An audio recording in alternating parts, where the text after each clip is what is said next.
গতকাল তো বলেছিলাম আপনাদের সাথে গ্লেসিওর ফুডের রিভিউ শেয়ার করব, তাই আজকে চলে আসলাম রিভিউ শেয়ার করতে। ফার্স্টে আসি এই ওয়েলকাম ড্রিঙ্কসের কথায়। এটার টেস্ট আমার কাছে অ্যাজ ইউজুয়াল নর্মালি লেগেছে।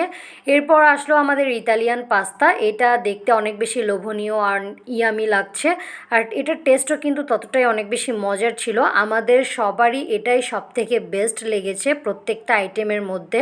এখানে চিকেনের কোয়ান্টিটি অ্যান্ড পাস্তার কোয়ান্টিটি বেশ ভালো পরিমাণেই ছিল। এরপর আসলো আমাদের নাচোস। নাচোসের উপরে চিজ ছিল ভরপুর, আর তারা মিটের পরিমাণও বেশ ভালো পরিমাণেই দিয়েছে। ক্রিস্পি ছিল অনেক, বাট আমার কাছে টেস্টটা তেমন একটা ভালো জমেনি, কারণ তারা আমার কাছে মনে হয়েছে সসটা একটু বেশি দিয়ে দিয়েছে। সসের কারণে এটার টেস্টটা একটু কমে গেছে।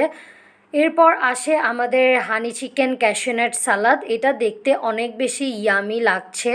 ভেবেছিলাম অনেক বেশি মজা হবে, বাট এখানে হানি নাট চিকেনের হানির পরিমাণ তো একদমই কম দিয়েছে, সসের পরিমাণটাই সব থেকে বেশি দিয়েছে, যার কারণে এটা আমাদের কাছে সবারই ভালো লাগেনি, কারো কাছে এটা পছন্দের হয়নি। সসের কারণে এটা খেতে খুব একটা কারো টেস্ট বাটের সাথে ভালো যাচ্ছিল না। এরপরে নিলাম এই আপেলের জুসটা। আপেলের জুসের টেস্টটা কিন্তু ভালোই আছে। এরপর আমরা চলে গেলাম বীর চট্টলায়। বীর চট্টলায় গিয়ে আমরা চিকেন মশলা দোসাটা অর্ডার করেছি। আর এদের পুরটা খেতে জাস্ট অসাধারণ। পুরটা অনেক বেশি মজার, এটা ইচ্ছে করলে শুধু শুধুই খাওয়া যাবে, এতটাই মজার। এইটুকুই ছিল আমার রিভিউ সেশন। Thank you.